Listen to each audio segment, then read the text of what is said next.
The phone rings at 2:17 in the afternoon, and just like that, my world splits in half. Before and after. Living and dying. Truth and lies. Vanessa, it's your mother. You need to come now. Uncle Robert's voice cracks, something I've never heard in my 65 years of knowing him. She's had a heart attack. They're working on her at St. Mary's. My fingers go numb. The coffee mug slips, shatters against the kitchen tile. Dark liquid spreads like blood across the white floor. Tom! I call out, my voice echoing through our too-big house. Tom, I need you. He appears in the doorway of his home office, wireless earbuds in place, annoyance etched across his face. I'm on a call. My mother had a heart attack. I need you to drive me to St. Mary's. He sighs, that familiar dismissive exhale that's been grinding away at my soul for 23 years. I've got the Peterson merger meeting in 30 minutes. Can't you take an Uber? The coffee spreads, seeping into the grout lines between tiles. I watch it create patterns, little rivers of brown that remind me of the veins on my mother's hands. My mother is dying. I say, each word precise and sharp. And you're worried about a meeting? Don't be dramatic, Vanessa. Your mother's always been healthy as a horse. He taps his earbuds. I need to get back to this call. Something snaps inside me. Maybe it's the last thread of pretense, or perhaps it's just my patience. You know what? Never mind. I'll drive myself. That's my girl, he says, already turning away. Always independent. My hands shake as I grab my keys. The coffee remains unpainted across the floor. A modern art installation of my shattered afternoon. I leave it there, a testament to this moment. The drive to St. Mary's is a blur of red lights and horn blasts. My phone buzzes repeatedly. Aunt Margaret, Emily, Uncle Robert. I can't answer. Can't split my focus between driving and the reality waiting at the hospital. I find a spot in the emergency parking, crooked across 2 spaces. Let them tow it. Let the whole world burn down. My mother needs me. The emergency room smells like industrial cleaner and fear. Uncle Robert stands by the intake desk, his normally pristine suit wrinkled, his silver hair disheveled. Where is she? I ask. He pulls me into a hug that feels like surrender. They're still working on her. Margaret's back there. They only allowed one person. Tom? He asks, looking over my shoulder. Meeting, I say. The word tastes like acid. Uncle Robert's jaw tightens. He's never liked Tom, though he's been too polite to say it outright. Of course he is. A doctor appears, still wearing surgical gloves. There's blood on his scrubs. My mother's blood. The world tilts sideways. Mrs. Mitchell? He asks. I nod, unable to speak. I'm sorry. We did everything we could. The words wash over me like ice water. Uncle Robert's arm tightens around my shoulders, holding me upright as my knees buckle. Would you like to see her? The doctor asks gently. I shake my head. Not yet. I want to remember her alive, laughing in her garden last Sunday, telling me about her new rose bushes, telling me I deserved better, telling me it wasn't too late to start over. My phone buzzes again. Tom's face appears on the screen, probably calling to ask about dinner plans or complain about his meeting. I silence it without answering. Emily's on her way, Uncle Robert says softly. She was in class when Margaret reached her. I nod, still staring at my silent phone. 23 years of marriage, and my husband couldn't be bothered to drive me to my mother's deathbed. The thought settles in my chest like a stone, heavy with certainty. Mom was right. It's not too late to start over. Emily bursts through the emergency room doors like a whirlwind, her dark hair wild, mascara smudged beneath her eyes.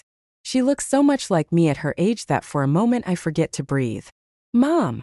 She crashes into me, and I hold her tight, breathing in the familiar scent of her strawberry shampoo. I got here as fast as I could. Is Grandma? I shake my head against her shoulder. She stiffens, then pulls back to look at me. Where's Dad? The question hangs between us like a razor wire. Before I can answer, Aunt Margaret emerges from the corridor, her face drawn and pale. She takes one look at us and opens her arms. Emily hesitates, glancing at me again. He had a meeting, I say quietly. The Peterson merger. Emily's expression shifts, confusion, then understanding, then something harder. She's seen this before countless times. The missed birthdays, the empty chair at her graduation, the perpetual excuse of work that always seems to matter more than family. Of course he did, she mutters, turning to accept Aunt Margaret's embrace. Uncle Robert's hand finds my shoulder. The doctor needs some paperwork filled out, he says gently. Why don't you let me handle that? I nod, grateful. Forms and signatures feel impossible right now, like trying to solve complex equations while drowning. My phone buzzes again. Tom's message lights up the screen. How's your mother? Meeting ran long. Ordering takeout for dinner. Emily reads the message over my shoulder and makes a sound. Half laugh, half sob. Seriously? Grandma just died and he's asking about dinner. Emily. I start, but she cuts me off. No, Mom. Don't defend him. Not this time. She runs her fingers through her tangled hair. A gesture so like her father it makes my chest ache. You know what?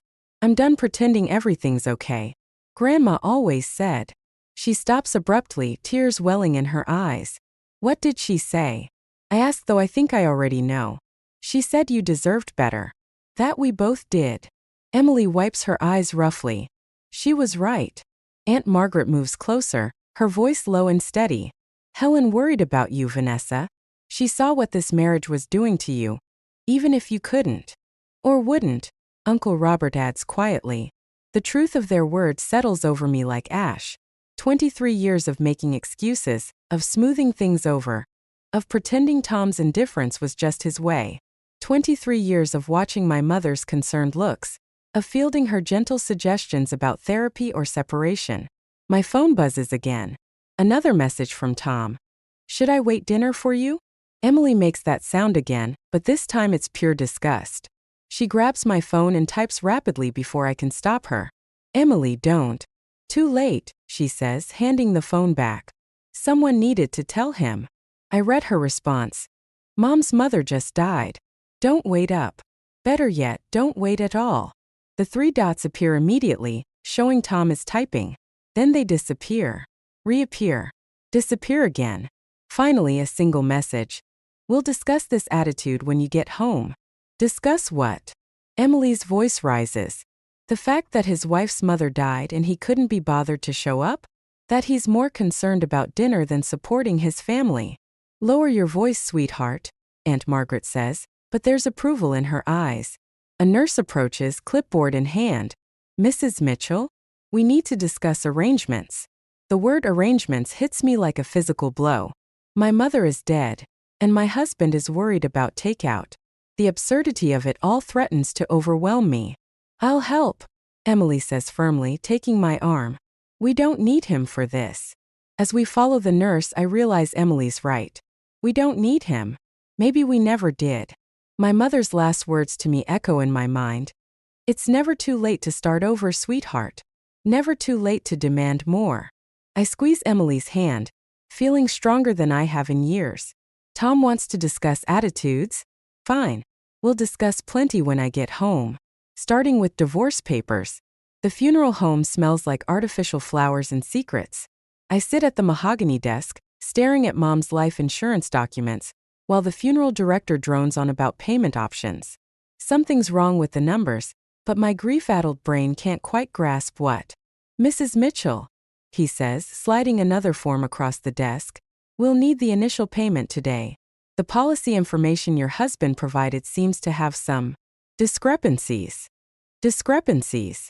The word feels wrong in my mouth. The policy appears to have lapsed 3 months ago. The room tilts slightly. That's impossible. My mother never missed a payment in her life. He clears his throat. According to our records, the automatic payments stopped when the account was closed. What account? More paper shuffling. The joint account she shared with your husband. He was helping manage her finances, correct? The pieces clicked together with nauseating clarity. Tom had offered to help with Mom's finances last year, claiming his financial expertise would be beneficial. She'd agreed reluctantly, after he'd worn her down with his usual mix of charm and condescension. My hands shake as I pull out my phone, opening the banking app. The joint account I share with Tom shows a balance far lower than it should be. I start scrolling through transactions and my stomach drops. Casino withdrawals. online gambling sites, wire transfers to accounts I don't recognize. The funeral director's voice seems to come from very far away. Mrs. Mitchell? Are you all right? I need a moment, I manage to say, standing up so quickly my chair scrapes against the floor. I need to make a call. In the hallway, I dial Uncle Robert's number. He answers on the first ring. The life insurance lapsed, I say without preamble. Tom's been stealing money. Not just from me, from Mom. A long pause. Come to my office. Now. 20 minutes later, I sit across from my uncle's desk while he pulls up financial records on his computer. As Mom's attorney, he has access to everything. Jesus Christ, he mutters, clicking through screens. Vanessa, this goes deeper than you think. The house equity line, your retirement accounts, Emily's college fund. Each word hits like a physical blow. How much? Initial estimate? Close to 700,000. The room spins. That's not possible. Someone would have noticed. The bank. Tom works in finance. He knows how to hide things. Uncle Robert's voice hardens. He's been bleeding you dry for years. My phone buzzes. Tom's face appears on the screen along with the text. Where are you? We need to discuss funeral arrangements. A laugh bubbles up in my throat, harsh, ugly. Discuss funeral arrangements? He stole my mother's life insurance money, and he wants to discuss arrangements. Don't respond, Uncle Robert says sharply. We need to handle this carefully. I'm calling Sarah Chun. Your criminal lawyer friend? He nods grimly. We're going to need her. But first, we need to secure what's left. Do you have any accounts he can't access? Before I can answer, another text from Tom appears. Found the coffee mess in the kitchen. Had Maria clean it up. You're welcome. Don't forget we have dinner with the Petersons tonight. The casual entitlement of it, the assumption that I'll play my usual role, smile through dinner while he networks, something snaps inside me. I want him destroyed. I say, surprised by how calm my voice sounds. Not just divorced. Destroyed. Uncle Robert studies me for a long moment. He will be. But we have to be smart about this. He doesn't know that we know. So what do? Go home. Act normal. Have dinner with the Petersons. He starts typing on his computer. Let him think he's still in control while we gather evidence. Can you do that? I think of Mom, of all the times she told me I was stronger than I knew. Of Emily's college fund, emptied by her father's addiction. Of 23 years of subtle manipulation and calculated neglect. Yes, I say, standing up. I can do that. I learned from the best, after all. What do you mean? I smooth my skirt, check my makeup in my phone's reflection. Tom taught me everything I know about pretending. The Peterson dinner feels like a performance in hell. I sit at our oversized dining table, watching Tom charm our guests while my skin crawls with every practiced laugh, every rehearsed story. He's wearing his favorite blue tie, the one I gave him for our 20th anniversary, paid for with money he probably gambled away. Vanessa's taking some time off, Tom explains smoothly, reaching for the wine bottle. Family matters. Sandra Peterson's face crumples with manufactured sympathy. Oh yes, we heard about your mother. Such a shock. I grip my fork tighter, imagining driving it through Tom's hand as he pours more wine. Yes, I manage. Quite unexpected. Speaking of family, Tom continues, Emily's considering law school. Following in your footsteps, John. John Peterson beams. Smart girl. The firm's always looking for fresh talent. My phone vibrates in my lap. A text from Sarah Chun, Uncle Robert's lawyer friend. Documents ready. Meeting tomorrow, 9 a.m. Excuse me, I murmur, standing. I need to check on dessert. In the kitchen, I lean against the counter, breathing deeply. The catering company's tiramisu sits perfectly plated on the silver tray. Another performance piece in this elaborate charade. Need help? I startle. Sandra Peterson stands in the doorway, her expression oddly intent. I'm fine, I say automatically. She steps closer, voice dropping. Are you? Because I recognized that look during dinner. I used to wear it myself. I don't. My first husband was a gambler too. She smooths her expensive blouse. Lost everything before I caught on. The signs are always there, aren't they? We just choose not to see them. The tiramisu blurs as tears threaten. How did you? No. She smiles sadly. The way Tom keeps checking his phone under the table. The slight tremor in his hands. The desperate edge to his charm. She pulls something from her pocket. A business card. When you're ready, call her. Best divorce attorney in the state. Before I can respond, Tom's voice booms from the dining room. Ladies, we're dying of dessert deprivation out here. Sandra squeezes my arm and helps me lift the tray. As we return, I catch Tom sending another furtive text, his jaw tight with tension. Later, after the Petersons leave, Tom loosens his tie. Good night, all things considered. John seemed impressed about Emily's law school plans. Emily isn't going to law school. He blinks. What? She's never wanted to be a lawyer. She's applying to art therapy programs. I start gathering plates. But you'd know that if you ever actually listen to her. Don't start, Vanessa. Not tonight. He reaches for his phone again. Expecting an important call? His head snaps up. Something flickers across his face. Fear? Work never stops, you know that. Right. Work. I set the plates down carefully. Like the work you did managing my mother's finances? The color drains from his face. What are you talking about? The life insurance policy lapsed, Tom. Funny timing, considering all those casino withdrawals from her account. He recovers quickly, switching to his patronizing smile. You're upset about your mother. You're not thinking clearly. Why don't you take one of your pills and... I'm thinking very clearly. I pull out my phone, show him the banking screenshots. $700,000, Tom. Did you really think I wouldn't find out? His facade cracks. I can explain. The market's been volatile. I had to make some temporary adjustments. Save it for your lawyer. He grabs my arm as I turn away. Don't threaten me, Vanessa. You have no idea what you're doing. Who do you think pays for this house? Your clothes? Your entire lifestyle. I look at his hand on my arm, then into his eyes. You're right. I don't know what I'm doing. I smile, channeling his own practice charm. Yet, the threat in that single word hits him. His grip loosens. Get some sleep, Tom, I say softly.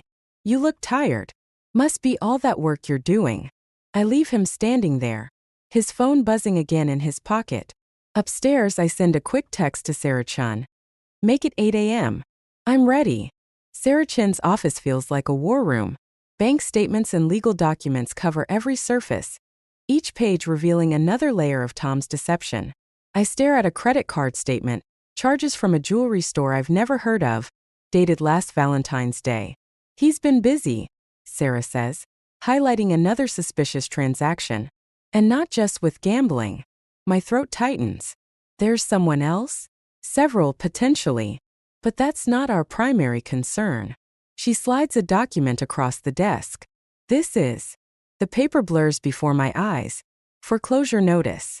Our house, my house. The one I'd spent 23 years turning into a home. He took out a second mortgage without your knowledge, Sarah explains. Technically illegal, but he forged your signature quite convincingly. A knock interrupts us. Uncle Robert enters, his face grim. The SEC filing just came through. Tom's company is under investigation for financial irregularities. How bad? I ask. Criminal charges bad. He sits heavily. The Peterson merger was a smokescreen. The whole company's about to implode. My phone buzzes. Emily. Mom, where are you? Dad's acting weird. He's packing up his office stuff. I'll call you back, sweetheart. I look at Sarah. How much time do we have? Hours, maybe. Once the SEC announcement goes public. He'll run, Uncle Robert finishes, with whatever money he can grab. Sarah starts gathering papers. We need to freeze accounts immediately. File emergency motions. Another text from Emily. Mom, seriously. He's asking about your mother's safety deposit box. The blood drains from my face. The jewelry. Mom's jewelry. What jewelry? Sarah asks sharply. My mother's collection. Family heirlooms. She kept them in a safety deposit box at First National. My hands shake as I type a response to Emily. He's trying to access it? He can't, Uncle Robert says. Helen changed the access permissions last month. Only you can open it now. I remember Mom's last visit to the bank, how insistent she was about updating the paperwork. She knew. Somehow she knew. My phone rings, Tom's face appearing on screen. I answer on speaker. Darling. His voice oozes charm. I need a favor. Your mother's safety deposit box. I need to inventory the contents for the estate. Could you meet me at the bank? Sarah shakes her head violently. I'm rather busy today, I say carefully. Perhaps tomorrow? It really needs to be now. For legal purposes. A pause. Unless you don't trust me? The facade cracks slightly on those last words. A hint of desperation bleeding through. Of course I trust you, I lie smoothly. But I'm having lunch with Emily. Why don't you join us? We can go to the bank afterward. Emily's not answering my calls. That's odd. She's sitting right here. I watch Sarah frantically typing on her laptop. Tom? Is everything okay at work? The line goes dead. He's panicking, Uncle Robert says quietly. That makes him dangerous. Sarah looks up from her laptop. Account freeze orders are processing. I've notified the SEC about potential flight risk. But we need to move fast on the safety deposit box. If there's anything valuable. My phone chimes again. A text from an unknown number. Your mother knew what he was. She left something for you. Back of the box. Don't let him find it first. Aunt Margaret, I breathe. She must have been with Mom when. We need to go, Sarah interrupts. Now. Before he figures out we're onto him. I stand gathering my purse. What about Emily? I'll pick her up, Uncle Robert offers. Take her to our house until this blows over. As we rush to the elevator, another text arrives from Tom. I tried to protect you from this. Remember that. The threat in those words chills me. But underneath the fear, something else burns. Rage, pure and clarifying. He stole from my mother. Tried to steal her last gift to me. Used our daughter as leverage. Sarah, I say as we reach her car. Forget playing defense. I want everything. The house, the accounts, his reputation. Everything. She smiles grimly. Now that's what I wanted to hear. The safety deposit box lies open before me. Empty except for a single envelope. Mom's jewelry, generations of family history gone. The bank manager shifts uncomfortably behind me. Mr. Mitchell accessed the box an hour ago, she explains. He had the proper documentation. Forged documentation, Sarah corrects sharply. She's already on her phone, alerting authorities. My hands shake as I open the envelope. Inside, a handwritten note from my mother. My dearest, if you're reading this, Tom got here first. But remember, I always taught you to keep your real treasures closer to home. Love, Mom. My phone buzzes. Emily's text makes my blood freeze. Dad's at the house. He's acting strange. Says we need to talk. Sarah grabs my arm. Don't.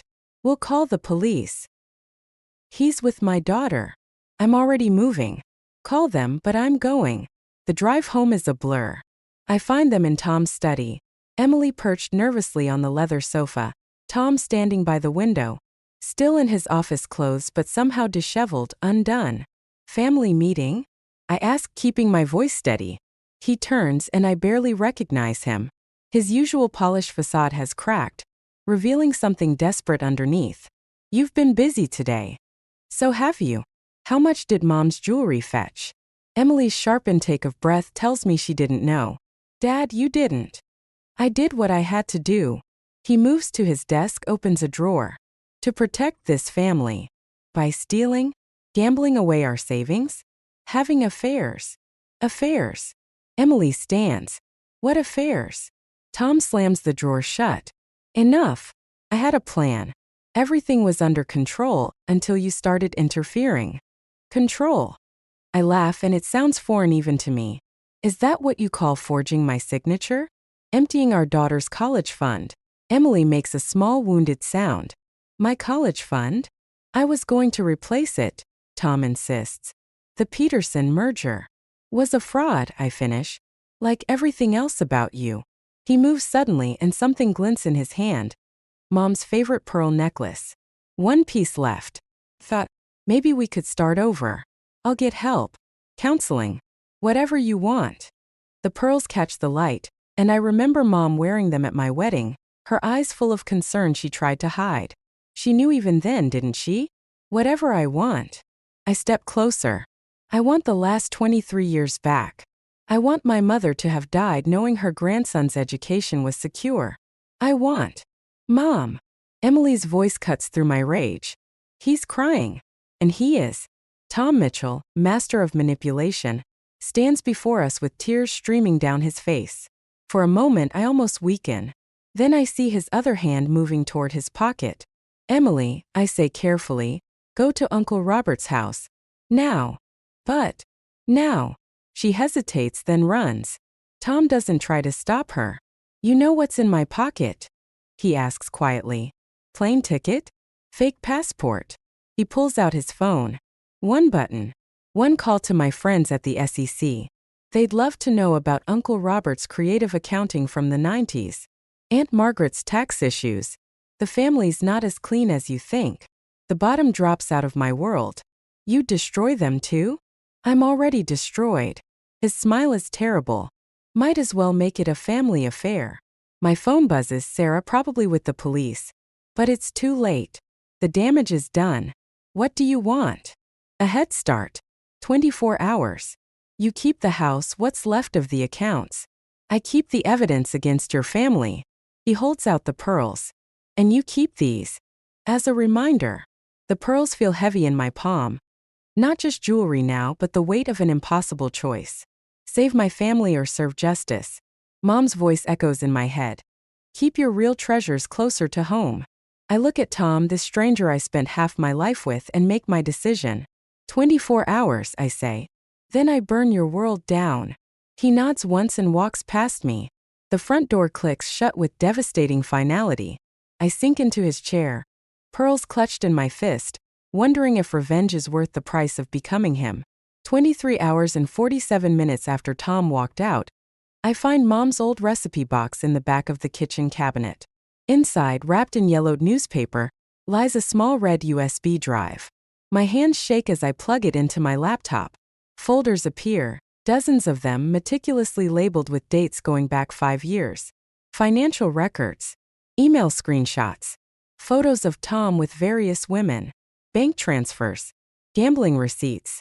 My mother, the quiet gardener who never touched a computer, had been building a case against my husband for years. My phone rings. Saracen. Vanessa, we found him. Private airfield outside the city. Flight plan filed for Buenos Aires. 13 minutes left of his head start. And the SEC evidence against my family? Bluff. We checked, there's nothing. He played you. The recipe box feels heavy in my hands. How fast can you get to the airfield? Already on my way. Police too. I grab my keys, the USB drive secure in my pocket. Tell them to wait. I need 5 minutes with him first. The private terminal is small, lit by fluorescent lights that make everything look sickly. Tom stands at the counter, arguing with the clerk. He's wearing the same suit from yesterday, but somehow he's aged a decade.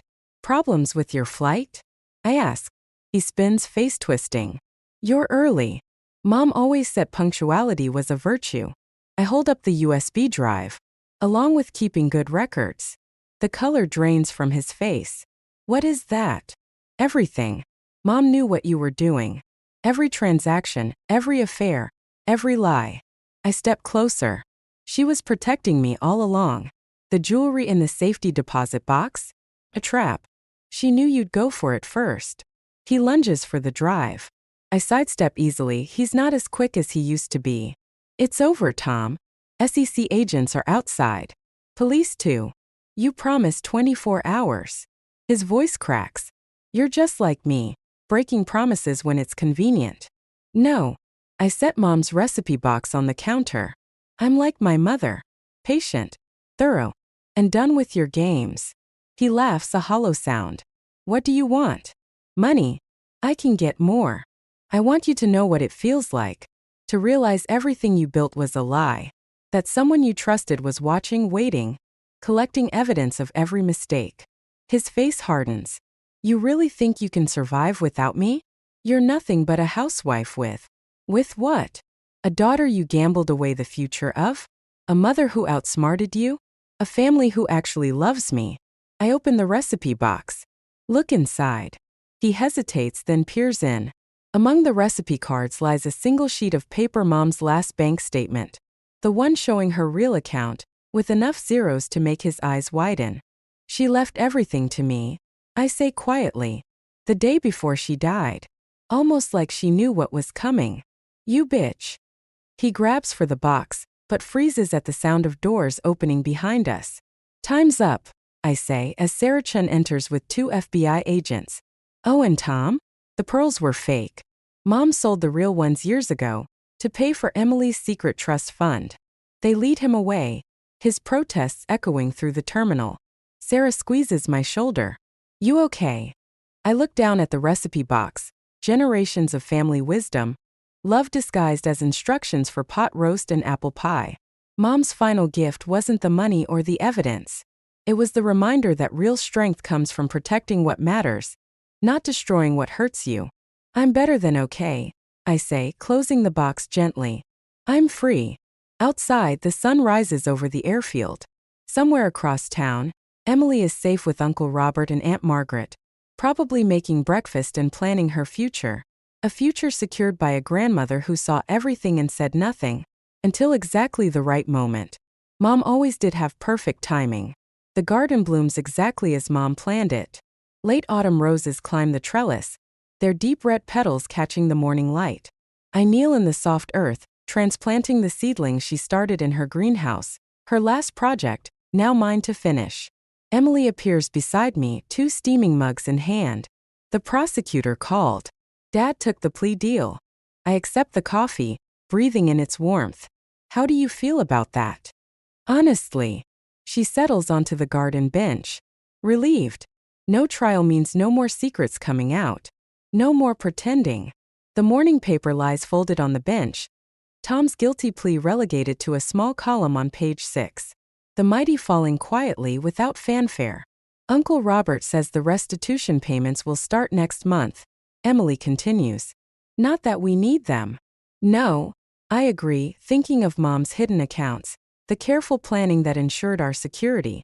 But it's not about the money. It's about consequences, she finishes. The wisdom in her voice makes my chest ache. She's grown so much these past few months. I brush dirt from my hands and join her on the bench. I found something in Mom's study last night. I think you should see it. From my pocket, I pull out a small envelope. Inside, a photograph. Emily at 5 years old, perched on Mom's lap while they plant marigolds. Behind them, partially hidden by the greenhouse door, Tom stands watching, his expression a mix of confusion and something like fear. She knew even then, Emily says softly. Didn't she? She knew a lot of things. I touched the photograph gently, including how to play the long game. A car pulls into the driveway. Emily's new boyfriend Michael, right on time for Sunday brunch. He emerges carrying a folder of tax documents, research for Uncle Robert's case against Tom's former business partners. Emily stands, brushing off her jeans. Speaking of long games, Michael found something interesting in Dad's old company records. Want to hear about it over breakfast? I watch her walk toward him, confident and purposeful. She has her grandmother's steel beneath her gentle exterior. A quiet strength that doesn't need to announce itself. The morning mail sits unopened on the kitchen counter. On top, a letter from the prison where Tom awaits sentencing. I don't need to read it to know what it contains. More explanations, more justifications, more attempts to rewrite our history. I feed it into the garden shredder, letting the pieces scatter across Mom's flower beds as mulch. She would appreciate the symbolism, turning poison into fertilizer, decay into growth. Inside, Emily and Michael spread papers across the breakfast table while Aunt Margaret pours coffee. Uncle Robert peers at financial statements through his reading glasses, making notes in the margins. Look at this, Michael says as I enter, pointing to a highlighted section. The pattern goes back further than we thought. There are others involved, bigger players. I should feel triumph, knowing we've uncovered more evidence, more ways to ensure justice. Instead, I feel something quieter. A peaceful certainty that Mom would approve of this moment. Not because of the revenge or justice, but because her kitchen is full of family working together, protecting what matters. The recipe box sits on the windowsill above the sink, catching morning light. Inside, between cards for pot roast and apple pie, lie the seeds of my mother's legacy, not just the evidence that brought down Tom, but the wisdom to know when to fight and when to grow. Emily laughs at something Michael says, the sound bright and unguarded. Aunt Margaret shares a knowing look with Uncle Robert. The garden outside continues its slow, steady blooming. I think of Tom in his prison cell, surrounded by concrete and steel, and realize that true revenge isn't about destruction at all. It's about flourishing despite those who tried to clip your roots. Mom knew that too. She always did have the best gardening advice. Gardening advice. Gardening advice. Gardening advice. Gardening